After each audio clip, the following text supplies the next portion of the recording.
Yeah. But we're going to backtrack a little bit because you were right there when Def Jam started. Oh, yeah. Like, heard about this show that they were talking about doing on HBO. Yes. Please tell me about that excitement for just like auditioning, getting it, shooting it, watching it. Oh, man. Okay, so Bob Sumner comes to town. Him and Russell, they come to the Comedy Act Theater, and you know they Michael Williams tells us that we're all going to be showcasing for this new TV show on HBO, and they saw a few of us, and then chose who they wanted to showcase, and I did my little 10 minutes or whatever I had at the time, and they chose me to do it and flew me out, and it was the scariest but the best experience I've ever had. And I think I felt safe because Martin was going to be the host. Right. So, you know, I was already familiar with him, and so I knew that if he was hosting, I'd be good. You know, I was going to be in a good spot, and yeah, I mean, but Bob Sumner kept saying, you know, you gotta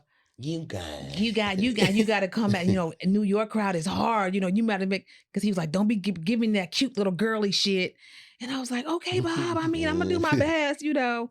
And so he was like, you gotta come hard, man. This is gonna be and I was like, fuck. So I was really afraid of that audience, pressure, you know, oh man, it was like the Apollo. And I was like, okay, so. You know, I go out and I do the best I can, and I messed up the first. I remember I flubbed the first joke because I was so nervous, and then what caught my attention was the red light on the camera, and You thought it was the wrap up light. No, I just saw the red light. I knew that I was on, and I was like, "Bitch, you better get your shit together right here and right now, because this is it. It's do or die."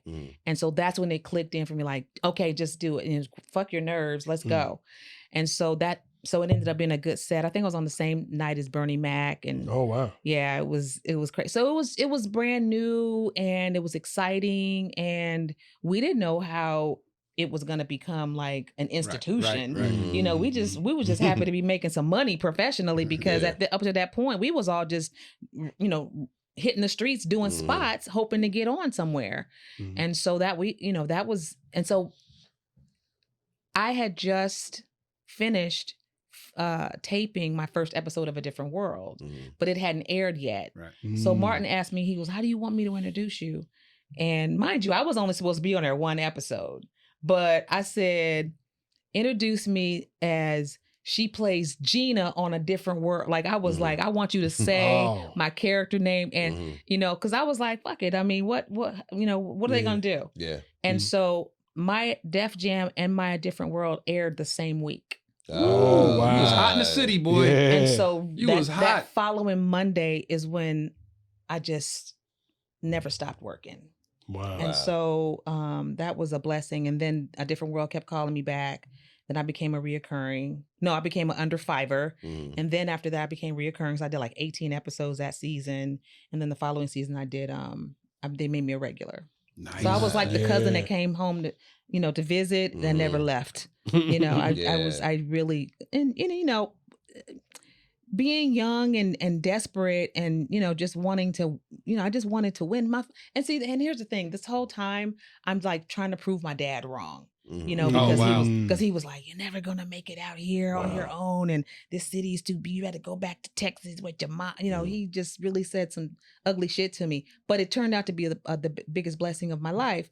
So, but the whole time I'm striving to prove him wrong, you know, and once I proved him wrong, I was like, okay, now what?